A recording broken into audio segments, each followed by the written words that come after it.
जो मनरेगा कानून को, जो राइट टू वर्क का कानून यूपीए सरकार ने दिया था, उसको जो खत्म करने के लिए इन्होंने दूसरा नाम बदल करके पूरा नाम के साथ साथ उसकी सारा कॉन्सेप्ट ही चेंज कर दिया कि काम का अधिकार रहे ही नहीं।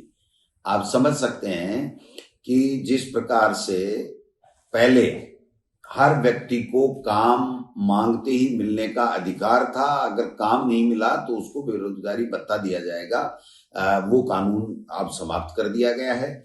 दूसरा, 90% सेंटर देता था बजट और 10% केवल स्टेट देते थे, क्योंकि स्टेट की इतनी पोजीशन होती नहीं कि वो इसमें इतना ज्यादा बजट खर्च कर सके।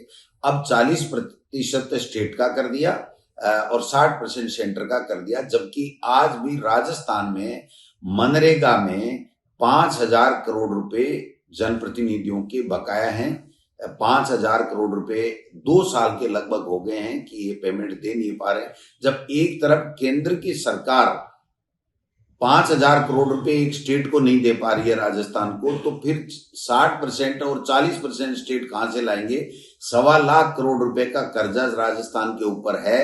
जो पेंशन नहीं दे पा रहे हैं 3-3 महीने, जो भर्तियां नहीं कर पा रहे हैं, जो सड़कें नहीं बना पा रहे हैं, जो सड़कें टूटी हुई उसको ठीक नहीं कर रहे हैं, पानी की व्यवस्था नहीं कर पा रहे हैं, स्कूलों की जर्जर स्कूलों के भवन जो है वो गिर चुके हैं, पेड़ के नीचे बच्चे बैठ रहे हैं, वो काम नहीं कर पा रहे हैं, तो 40% पैसा ये कहां से दे देंगे? मेरे समझ से बाहर है। और उसमें भी जो केंद्र सरकार या राज्य सरकार ये तय करेगी कि कहां हमें को नरेगा का बजट देना है, कहां नहीं देना है। तो यानी इसको पूरी तरीके से पॉलिटिकली वो बना दिया गया है, राजनीतिक चश्मे से इसको फ्रेम किया गया है। तो मैं समझता हूं कि इसके विरोध में हमने पहले भी जिलों में और ब्लॉक में धरने प्रदर्शन और विरोध प्रदर्शन किया था। अभी अखिल भारतीय कांग्रेस कमेटी ने हमें आज कार्यक्रम जारी किया है। हमारे केसी वेणुगोपाल जी जो महामंत्री जो संगठन है, उन्होंने कार्यक्रम दिया है। उसके मुताबिक 8 तारीख को हम प्रदेश कांग्रेस कमेटी के तमाम सीनियर लीडर, एमएलए, प्रत्याशी, एमपी, संगठन के हमारे पदाधिकारी, सबको बुला करके हम लोग इसकी बड़ी बैठक करेंगे। उसके बाद में 10 तारीख को हम जिलों के अंदर प्रेस कॉन्फ्रेंस इसकी जागरूकता को लेकर के करेंगे कि किस तरीके से षड्यंत्र करके गरीब का हक छीनने का काम किया है, जो राइट टू वर्क था उसको समाप्त करने का काम किया है। उसके बाद में 11 तारीख को हम अंबेडकर जी की मूर्ति या गांधी जी की मूर्ति के सामने एक दिन का उपवास का कार्यक्रम रखेंगे। 12 से 29 जनवरी को हम लोग सभी ग्राम पंचायतों में चौपाल के माध्यम से जानकारी देंगे कि किस तरीके से इन्होंने जो है वो कानून खत्म किया है राइट टू वर्क का। और फिर 30 जनवरी को हम लोग जो है वो वार्डों में जाकर के और ब्लॉकों में और वहां पर कार्यक्रम करेंगे।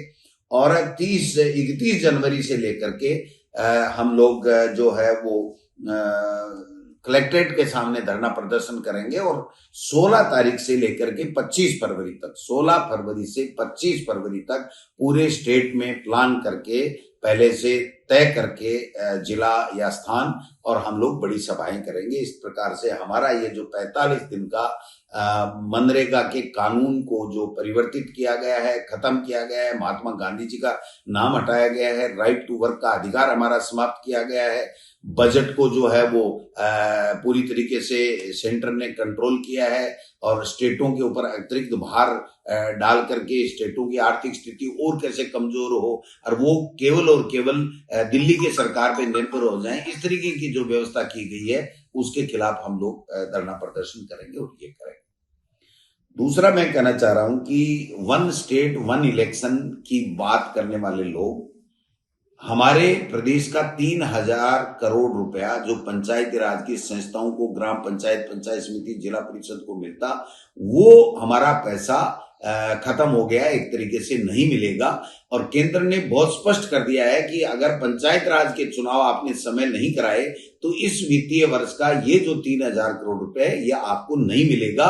और इसलिए आनन फानन में 1 स्टेट 1 इलेक्शन की बात करने वाले लोग अब यूटर्न ले चुके हैं और राज्य निर्वाचन कमीशन को इन्होंने कहा है कि आप जल्दी से चुनाव करवाइए। और जल्दी में देखिए गलतियां भी होती हैं। इन्होंने 25 जनवरी जनवरी 2025 की वोटर लिस्ट से वोटर लिस्ट बनाने के लिए आदेशित किया है, जबकि 19 फरवरी को 40 लाख नाम कट करके और जो ये कह रहे हैं कि शुद्ध वोटर लिस्ट कर रहे हैं, तो जब वो शुद्ध वोटर लिस्ट 40 लाख की कम करने वाली आएगी तो आप जनवरी 2025 की जो वोटर लिस्ट है उसको सही कैसे मान रहे हो? उसके आधार पे चुनाव का कार्यक्रम आपने डिजाइन कर दिया है। तो मैं समझता हूं कहीं न कहीं ये फिर उलझेंगे और नई जो वोटर लिस्ट बनेगी फरवरी में जो आएगी SIR के बाद में, उसी से इनको चुनाव कराना पड़ेगा। अगर 31 मार्च से पहले तमाम जितने भी ड्यू हैं पंचायत राज के चुनाव, उनको अगर नहीं कराएंगे तो हमारा 3000 करोड़ रुपए लैप्स हो जाएगा। और ये भारतीय जनता पार्टी की इस पर्ची सरकार ने जो अनुभवहीन है, उनकी वजह से ये राजस्थान के जो ग्रामीण इलाके का जो विकास होता वो विकास आज ठप पड़ा है और 3000 करोड़ रुपए चला गया तो जनता इनको माफ नहीं करेगी, ये मैं कहना चाहता हूं। इन्होंने परिसीमन का खेल इतना लंबा खेला है कि 6-8 महीने से परिसीमन कर रहे हैं। परिसीमन हारे हुए जनप्रतिनिधि जो पहले कभी हुआ करते थे जनप्रतिनिधि, आज हार गए, उनसे परिसीमन कराया। परिसीमन में भी नियमों की धज्जियां उड़ाई गई हैं, जो कानून बने हुए उनकी धज्जियां उड़ाई गई हैं। एक एक पंचायत में पंचायत समिति का वार्ड किया तो उस पंचायत को 4 अगर विलेज उस पंचायत में है तो चारों का एक वार्ड नहीं बना करके 4 वार्डों में पंचायत समिति में कर दिया गया है। और इस तरीके से डिजाइन किया गया है कि बीजेपी ही जीते, दूसरा आदमी जीते ही नहीं। और एक तरीके से परिसीमन में इन्होंने पूरे तरीके से षड्यंत्र के तहत काम किया है। और अभी भी 31 जो आज की तारीख में इनको 31 दिसंबर तक पूरा परिसीमन करना था, हाईकोर्ट का आदेश था। और जनगणना के लिए भारत सरकार ने इनको कैप लगा दिया था कि 31 दिसंबर के बाद में आप किसी भी राजस्व ग्राम, किसी भी जिले की और किसी भी तहसील उप तहसील की कोई सीमाओं में परिवर्तन नहीं करेंगे। जबकि कल बाड़मेर के अंदर राजनीतिक द्वेषता से वहां पर जो है वो बैक डेट के अंदर 2 तारीख को इन्होंने रात को जो है वो चेंजेस किया है। यानी सत्ता का दुरुपयोग इनकी आदत बन चुकी है। और चाहे परिसीमन का मामला हो, चाहे वो जिलों की सीमाओं में परिवर्तन करने का मामला हो, लेकिन मैं कहना चाहता हूं कि सरकार को स्टेट का 3000 करोड़ रुपया भारत सरकार लैप्स नहीं करे, इसके लिए इनको 31 मार्च से पहले पहले चुनाव कराने चाहिए, वरना जनता इनको माफ नहीं करेगी, ये मैं कहना चाहता हूं।